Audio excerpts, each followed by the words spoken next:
Nous avons souhaité faire le point de la situation par rapport à ces élections en ce moment-là. Peut-être beaucoup s'interrogeront pourquoi maintenant.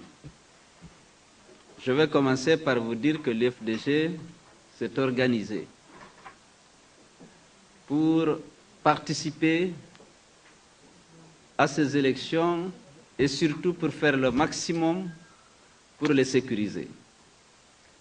Nous avions déployé sur l'ensemble du territoire national des assistants techniques qui maîtrisent parfaitement le code électoral et le processus électoral pour aller dans toutes les sous-préfectures de Guinée, pour aider à la constitution des listes, pour sensibiliser nos militants et responsables sur les enjeux de cette élection et pour apporter toute assistance technique dont les uns et les autres auraient pu avoir besoin.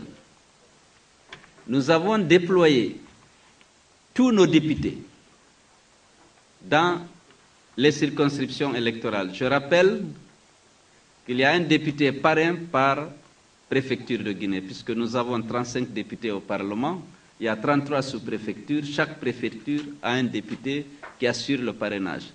Donc, il y avait non seulement le député, mais un ou deux assistants techniques en fonction de la taille de la préfecture pour essayer d'aider à la constitution des listes, à la préparation du scrutin et à sa sécurisation.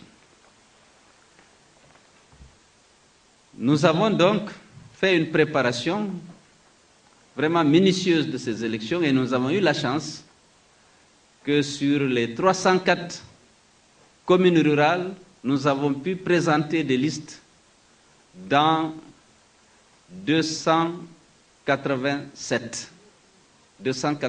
sur les 304 et dans toutes les communes urbaines naturellement, les 38 communes urbaines. Le point que je vais faire maintenant, là, c'est surtout par rapport à Conakry et ses environs, parce que les députés ne sont pas tous rentrés et les assistants techniques non plus, parce que chaque préfecture, chaque circonscription est un cas à part en ce qui concerne la fraude qui a été organisée. Mais comme au niveau de Conakry et de ses environs, du Breka, Kindia, Manaya, nous avons déjà les éléments, on a estimé qu'il vaut mieux faire le point sur cet ensemble-là avant que tout le monde rentre et qu'on ne dispose des éléments pouvant nous indiquer dans quelles circonstances, dans quelles conditions ces élections se sont déroulées. Donc je répète que la rencontre d'aujourd'hui traitera des problèmes qu'on a enregistrés à Conakry et dans certaines circonscriptions voisines de Conakry pour lesquelles on a des données complètes. Nous attendons le retour des députés, des assistants techniques et des avocats. J'ai oublié de vous dire qu'on a déployé des avocats aussi à l'intérieur du pays pour aider naturellement nos listes à formuler les recours dans le respect naturellement des procédures juridiques. Donc nous avions un avocat en forêt, un avocat en Basse-Guinée en particulier et une équipe aussi sur Conakry. Ce que nous avons déploré. Mais avant, au niveau de Conakry, nous avons pu recruter des jeunes cadres universitaires dans la plupart des cas, bien formés, qui étaient délégués de nos listes dans les bureaux de vote. Et nous avions instruit ces délégués de faire en sorte de disposer d'une copie du PV ou en tout cas d'une fiche de résultat dûment signée par les personnes habilitées. Ce qui a été fait. Les gens ont fait preuve d'une vigilance, d'une disponibilité et d'une présence dans les bureaux de vote au point que vraiment nous avons pu limiter les fraudes au niveau des bureaux de vote. Nous avons bien entendu relever des dysfonctionnements, des anomalies, parce qu'il faut rappeler que dans le cadre de ces élections, il y avait 3 cadres de dialogue. Il y avait le comité de suivi, il y avait le comité de suivi technique, il y avait le comité interparti. Au niveau de tous ces cadres, l'UFDG était bien entendu présente et on a pu régler un certain nombre de problèmes théoriquement. Parce que là où nous avions des préoccupations, nous les avons exprimées et de manière consensuelle, des décisions ont été prises, qui n'ont pas toujours été appliquées, je reviendrai là-dessus. Donc, pour revenir au bureau de vote, nous sommes rendus compte très tôt qu'un certain chef de quartier disposait de cartes d'électeurs non enlevées par les titulaires, parce que comme vous le savez, il y a beaucoup qui ont décidé de s'abstenir. Et l'abstention commence par le refus d'aller chercher sa carte d'électeur.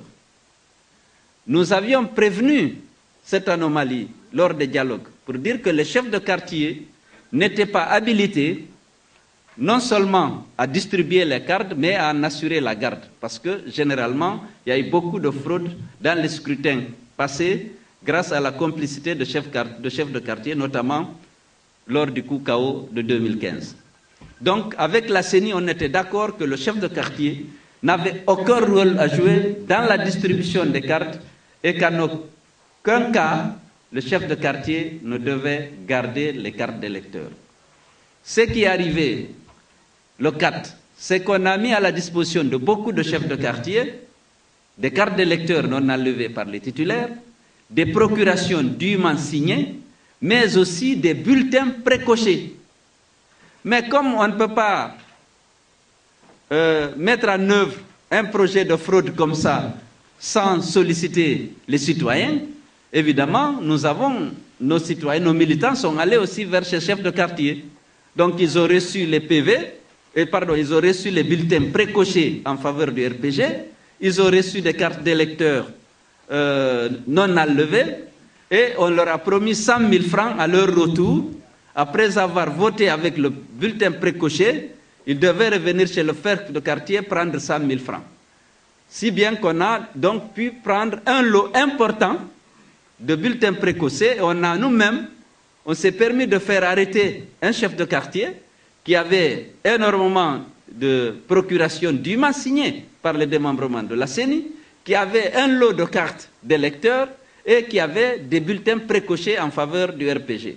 Je pense que M. Ali Condé peut vous donner tout ça. On a pris ça avec un chef de quartier. Ça, c'est les bulletins précochés en faveur de... On a pris ça chez un chef de quartier, on l'a envoyé à la gendarmerie, qui l'a interpellé, l'a interrogé mollement, et puis l'a mis à la disposition du démembrement de la CENI, qui l'a libéré sans aucune interrogation sérieuse pour savoir d'où il a... Voilà les carnets de procuration dignement signés, voilà les bulletins précochés, et c'est 100 000 francs au retour si vous amenez le bulletin que vous allez recevoir au niveau du bureau de vote. Nous avons dénoncé ça. Alors, au niveau de la CENI, comme la loi reconnaissait le droit de voter par procuration, on a obtenu du directeur de la CENI une circulaire qui limite le nombre de votes par procuration à 5 par bureau de vote. Parce qu'il y a beaucoup d'abus. Il y a eu beaucoup de ministres qui sont allés à l'intérieur avec ces bulletins précochés, avec ces procurations dûment signées par le démembrement de la CENI. Malgré ces fraudes massives, malgré d'autres décisions prises de changer de local pour les bureaux de vote, je dois dire qu'au niveau de Conakry, on a pu limiter la fraude au niveau des bureaux de vote. Donc le vote a eu lieu, il a été procédé au dépouillement et nos représentants ont pu disposer d'une copie du PV ou d'une fiche de résultat dûment signée par le bureau de vote.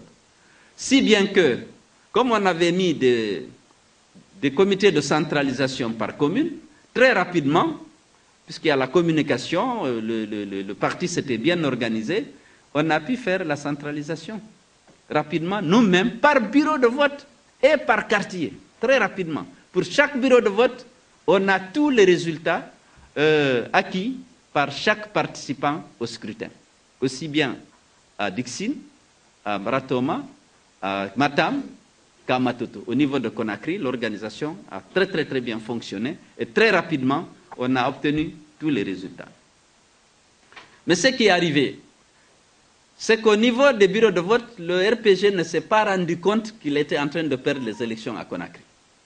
C'est lorsqu'on a commencé à centraliser dans les CACV qu'ils se sont rendus compte que dans la plupart des communes, dans toutes les communes, le RPG était largement dépassé par l'UFDG.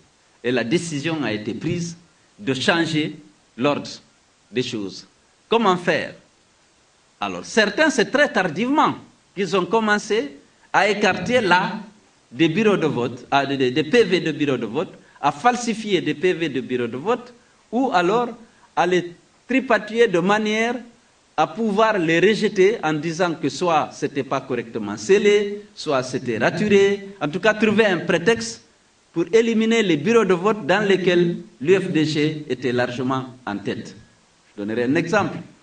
À Matam, habituellement, notre fief, c'est les carrières. Il y a 3 quartiers à la carrière où on a l'habitude de gagner 70%. Alors, ils ont interverti les résultats de l'UFDG pour les porter au crédit du RPG et on nous a crédité des résultats du RPG dans les 3 communes, si bien que le RPG a gagné les 2 communes de la carrière et que nous n'avons pu l'emporter que dans un seul quartier. Je voulais dire quartier, j'ai dit commune. Mais au niveau de Dixine, où on a très vite fini, parce que ce n'est pas une grande commune comme Matoto ou Ratoma, on a fini de faire notre propre centralisation par bureau de vote sur la base des PV dûment établis et signés par les personnes habilitées. On a vu que l'UFDG l'emportait largement. On avait 17 sièges, le RPG avait 10, l'UDG 5. Et il y a 22 quartiers à Dixine, l'UFDG l'emportait dans 17 et le RPG dans 5 quartiers. Vous savez que ces élections locales permettent aussi de définir le parti qui doit désigner le chef du quartier. Donc très rapidement, les CACV ont reçu des instructions de manipuler les résultats pour les changer. D'abord pour faire face à l'enjeu des quartiers, mais également de la commune. Et finalement, après tout ce tripatouillage, on se retrouve au niveau de Dixine, par exemple, avec 13 sièges contre 14 pour le RPG. Alors que les résultats établis sur la base des PV, l'UFDG avait 17 et le RPG 10. On constate qu'on nous a enlevé 4 pour les attribuer arbitrairement au RPG.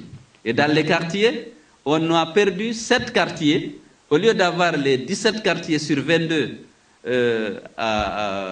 lorsque le dépouillement est fait, lorsque la centralisation est faite conformément aux résultats des bureaux de vote, on se retrouve, nous, avec 8 quartiers et les 14 pour le RPG. À Matam et à Matoto, c'est la même chose. Ce qui fait qu'on a voulu faire ce point, comme je l'ai dit, c'est pour qu'ensemble, on prenne conscience de ce qui se passait. Parce que, au-delà de l'ambition que les différents candidats avaient de diriger un quartier ou une commune, il y a l'avenir de la démocratie dans notre pays. Ce qui a été fait, c'est la même chose, aussi bien à Dixine, à Matam, à Matoto, à Manea, à Dubreka et surtout aussi à Kindia. Parce qu'à Kindia, à Dubreka, on a gagné par 55%, si bien qu'on n'avait pas besoin d'alliance pour constituer l'exécutif de la commune. Là aussi, ils ont tout changé. À Kindia, c'était catastrophique, parce qu'ils ont estimé que cette commune-là ne devrait pas être gérée pour diverses raisons sur lesquelles il n'est pas décent de revenir par l'UFDG. Donc là aussi, on a éliminé des PV de bureaux de vote dans lesquels l'UFDG gagnait par 90%. Et pour obtenir les résultats, la règle était qu'il ne fallait pas que l'UFDG dépasse le RPG en Basse-Guinée à Conakry. À la limite, ex aequo. Comme à Matoto, ils ont dit qu'on était ex aequo. Je pense que Kindia aussi, ils ont dit qu'on était ex aequo. Mais en réalité, vraiment, l'UFDG était premier sur l'ensemble des communes de Conakry, sauf Kaloum, et dans la plupart des communes de la Basse-Guinée. D'ailleurs, j'allais dire toutes les communes de la Basse-Guinée, sauf à Koya et à Bofa, où c'est des listes indépendantes qui ont raflé vraiment la mise. Parce qu'à Forécaria, il y a une liste commune GPT, RPG. Mais lorsque vous prenez le nombre de conseillers élus sur cette liste commune, vous trouvez qu'il y a 6 RPG et 5 GPT. Et nous, on a 8 dans la commune urbaine de Forêt-Caria. L'UFDG a 8, le RPG donc a 6 et le GPT a 5. À Kamsar, on a largement gagné, on a plus de 44% de suffrages. Et à Boké également, à Sangaredi, à Tanene, à Kindia, à Manéa bien entendu. Maintenant, il y a les résultats qu'on est en train de publier. Il est vrai que même ces résultats montrent quand même une performance inhabituelle de l'UFDG dans des zones qui étaient réputées être des fiefs du RPG. On s'en réjouit, mais ce qui nous préoccupe, c'est de voir que ce vol a été organisé avec la complicité des magistrats qui étaient chargés de présider les commissions administratives de centralisation des votes. Nous avons préparé les recours. Comme je vous ai dit, on a déployé des avocats même à l'intérieur du pays. Nos avocats étaient prêts, nos assistants techniques étaient prêts, on a constitué les dossiers. Malheureusement, là aussi, les consignes étaient les mêmes. Nos recours étaient non recevables, il ne fallait pas modifier les résultats, malgré la pertinence des pièces que nous avons fournies et qui constituaient des preuves irréfutables. Il y a beaucoup de cas, je vais passer tout à l'heure à M. Aliou Condé, qui a tous les détails, qui a suivi, qui a assuré cette coordination, aussi bien dans la constitution des dossiers à l'endroit des juridictions pour le recours que au niveau des CACV où on a procédé à ces hold-up de manière vraiment honteuse. Nous sommes préoccupés par l'avenir de la démocratie dans notre pays parce qu'il n'y a pas de recours. Aujourd'hui, c'est les magistrats qui ont présidé les CACV, c'est eux aussi qui ont traité les contentieux. C'est eux qui ont traité. Or, c'est eux qui étaient les principaux responsables de la magouille au niveau des CACV, qui ont favorisé parce qu'ils ont reçu des aides. Certains ont été intimidés, d'autres, hélas, ont été corrompus pour se livrer justement à cette sale besogne au détriment de la démocratie, bien sûr au détriment de l'UFDG. Je vais donner quelques anecdotes, puisque nous avons tous nos candidats ici. Celui de Kindia est là, celui de Dixine est là, celui de Matam est là, celui de Matoto est là. On a tous les documents de tout ce que nous affirmons. Personne ne peut contester la sincérité, la légalité des documents qu'on a mis à la disposition de la justice, qui a préféré tout simplement respecter les ordres reçus et ignorer le droit. Dar es Salaam, l'UFDG a 951 voix. Le RPG a 317. Vous prenez Anta-Marché, nous avons 460 l'UFDG, le RPG a 251. Matoto Centre, les suffrages en faveur de l'UFDG, c'est 1264. Et pour le RPG, 389. Tous ces PV qu'on a fait disparaître, c'est pour un total, pour l'UFDG, de suffrages perdus de 3901. Pour le RPG, de 1500. Vous voyez, c'est-à-dire qu'on regarde bien le PV, l'UFDG gagne, même si chacun perd un peu, puisqu'il y a les autres. Ils n'ont pas...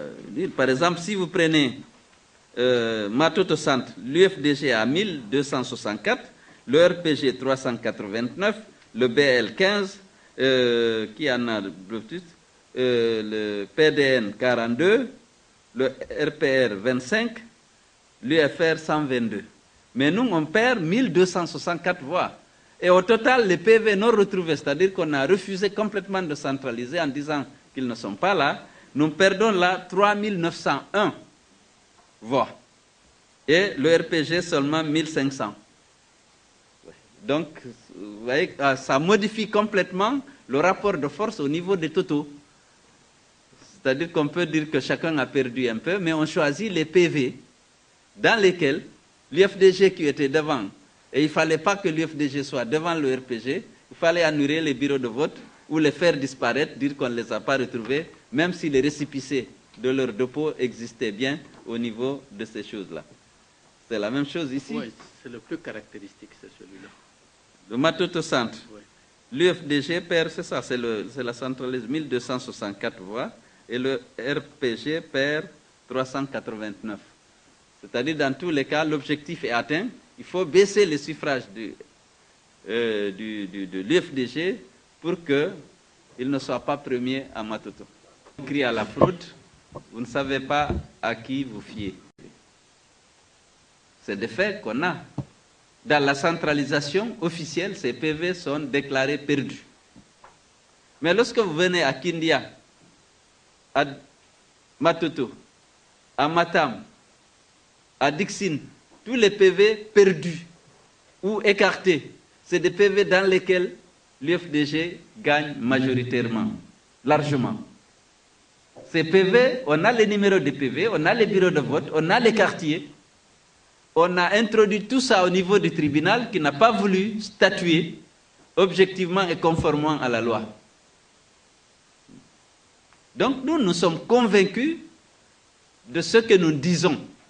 Si le RPG dit qu'il est victime de vol, il a les moyens de voler, parce qu'il y a l'administration territoriale, il y a les ministres, il y a les forces de défense et de sécurité, il y a, hélas, la justice, parce que les magistrats ont été complices de ce hold-up électoral que nous avons subi.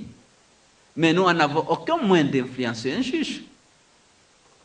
Et comme je le disais hier, par rapport à la violence qui a accompagné ça, tous les morts sont issus des rangs de l'UFDG. On dit que c'est l'UFDG qui est violent. Avant-hier, j'ai enterré personnellement, j'ai assisté à l'inhumation du 82e citoyen tué par les forces de l'ordre. Personnellement, j'ai assisté aux enterrements. Jamais je n'ai entendu qu'il y a une enquête. Jamais je n'ai entendu qu'il y a une indemnisation, malgré tous les engagements pris. Je ne me victimise pas. Je considère que nous sommes dans un état où ces choses-là ne devraient pas arriver. Lorsqu'on perd un citoyen, quelle que soit sa sensibilité politique, quelle que soit la circonstance, il appartient à l'État d'ouvrir des enquêtes pour identifier les auteurs des crimes et les déférer devant les tribunaux. C'est ça que nous cherchons. Pourquoi, depuis qu'Alpha Condé est au pouvoir, il y a toutes ces tueries et jamais une enquête n'a été ouverte et jamais une indemnisation n'a été proposée? Les gens n'ont jamais eu même droit à une compassion des autorités de ce pays. Hier, on l'a constaté ensemble. J'étais dans une famille, le jeune élève de 16 ans, tué. Il n'y a pas de compassion, il n'y a pas d'enquête, il n'y a pas d'indemnisation. Je dis, écoutez, ça c'est grave. Si au niveau électoral, il y a des vols comme ça, que nous dénonçons, si l'opposition vole, je vous assure que la loi va s'appliquer. Parce que la justice, hélas, est à la solde des gouvernants. Donc, lorsque l'opposition crie au vol, le pouvoir crie au vol, vous savez bien que le rapport de force entre les deux mouvances est en faveur de ceux qui sont au pouvoir. Donc à ce niveau, moi je pense que nous avons des éléments et nous les avons produits devant les tribunaux. On n'a pas été endettés, on est déploré, on est révolté, on est frustré. Et voilà, vous avez écouté les candidats ici, vous sentez, on ne peut pas, parce qu'on a décidé de voler, dire qu'on est fâché comme ça. C'est qu'il y a une part de vérité légitime, beaucoup de légitimité à réagir. Immixtion des ministres et des parlementaires. Il faut savoir que les parlementaires sont élus au nom d'un parti. C'est des militants du parti, ils appartiennent à des groupes parlementaires. Qu'ils soient de la mouvance ou de l'opposition, ils ont le droit de faire campagne. Les ministres, on dit que c'est des hommes politiques. C'est qu'on ne peut pas accepter qu'ils utilisent les moyens de l'État et leur influence en tant que ministre pour changer le cours des choses. C'est ce qu'on dénonce. Les directeurs nationaux ne sont pas des hommes politiques. Normalement, ils doivent faire preuve de neutralité parce que c'est l'administration. Même si un ministre, on ne peut pas dire qu'il n'est pas d'un parti parce qu'il a été peut-être nommé à ce poste-là parce qu'il est d'un parti, mais il ne doit pas utiliser les moyens de l'État pour aller faire campagne. C'est ça qu'on a dit. Alors, lorsque les candidats s'autoproclament avant la publication des résultats, ça ne devrait pas, mais il y a beaucoup d'inquiétudes. Nous sommes dans un pays où la crise de confiance est telle que il faut informer parfois le peuple de ce qui est, quels sont les résultats, parce que lorsqu'on commence à frauder de façon flagrante, moi je pense que c'est parfois légitime, ça arrive dans tous les pays, en Afrique en particulier, où les gens donnent les résultats qu'ils ont obtenus. Ceci dit, ce qui va prévaloir, hélas, c'est les résultats qui seront proclamés par la CENI ou l'organisme compétent. Alors, Abdoulaye rencontre avec Sidi, je le dis, depuis le début des fraudes, on s'est constaté tellement après, est-ce que je suis au courant de ce qui se passe? C'est en train d'organiser des fraudes. On a fait des plaintes communes à Kolaboui. Lorsqu'on a vu les bulletins précochés avec le sous-préfet dans un quartier, c'est les militants de l'UFR qui avaient justement les premiers à dénoncer. Ils ont sollicité l'appui de l'UFDG. On a formulé ensemble une plainte et mis en demeure le préfet d'arrêter cette magouille. Et au niveau des alliances, on commence à parler. C'est tout à fait par rapport, chacun défend les intérêts de son parti. Et pourquoi pas en fonction de ce que les uns et les autres ont gagné. Le nombre de recours introduits par l'UFDG, il y en a beaucoup en forêt, notamment. Maître Béa est rentré hier nuit parce que c'est lui qu'on avait envoyé pour Massanta Zérekore Yomulola Sidougou et Guikidou pour la région forestière.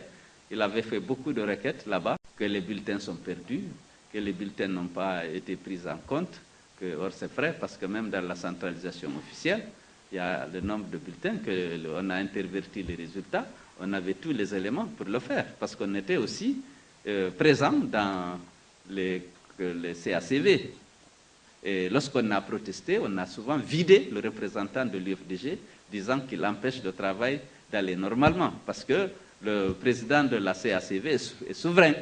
On a vidé nos représentants à Dubreka, on a vidé nos représentants à un moment donné à Matoto, les observateurs, et ça arrive parce que lorsqu'on constate que les chiffres qu'on annonce ne correspondent pas à la réalité du PV dont on détient la copie, on proteste. Mais très souvent, on a été vidé. Je n'ai pas parlé des violences dont on a été l'objet. On a arrêté beaucoup de gens, beaucoup de candidats, beaucoup de délégués au bureau de vote qui sont encore à la maison centrale et qui attendent un procès. Parce que ce jour-là, on les a arrêtés en leur attribuant des propos ou des actes qu'ils n'ont jamais posés. Alors, que faire à l'UFDG? Nous avons les recours légaux n'ont pas donné de résultats. C'est des élections locales. Nous sommes en train de centraliser tout, savoir quelle est l'attitude, qu'est-ce que la base souhaite au niveau global. Mais nous ne le laisserons pas faire, je vous le dis tout de suite. Nous sommes en train de mener les consultations au niveau des structures du parti, au niveau avoir les résultats de ce qui s'est passé à l'intérieur. Les gens sont en train de rentrer, assistants techniques, députés et avocats. Ils sont en train d'arriver, on va faire le point et naturellement, vous serez invités pour savoir aussi, pour être les premiers à être informés de l'attitude définitive qu'on va tenir sur le plan général. En attendant, chaque collectivité, les frustrés, ceux qui ont été victimes de ce hold-up électoral, s'organisent pour essayer de faire prévaloir leurs droits. Je vais répondre à 2 questions. Bellevue Marché et au niveau de choses. Il y a au moins 3 chefs de quartier où nos gens ont reçu même les cartes pour aller voter avec les précochés. On a ces bulletins précochés qu'on a là, on les a obtenus comme ça, en essayant de diriger un groupe de 15 qui sont prêts à voter s'il y a 100 000 francs. Et puis voilà, c'est comme ça, avec ces éléments qu'on a pu les arrêter en flagrant délit de fraude. Et c'est pourquoi on a pu, et même il avait développé un complexe de coupable, de culpabilité, et ils ont suivi nos agents jusqu'à la gendarmerie.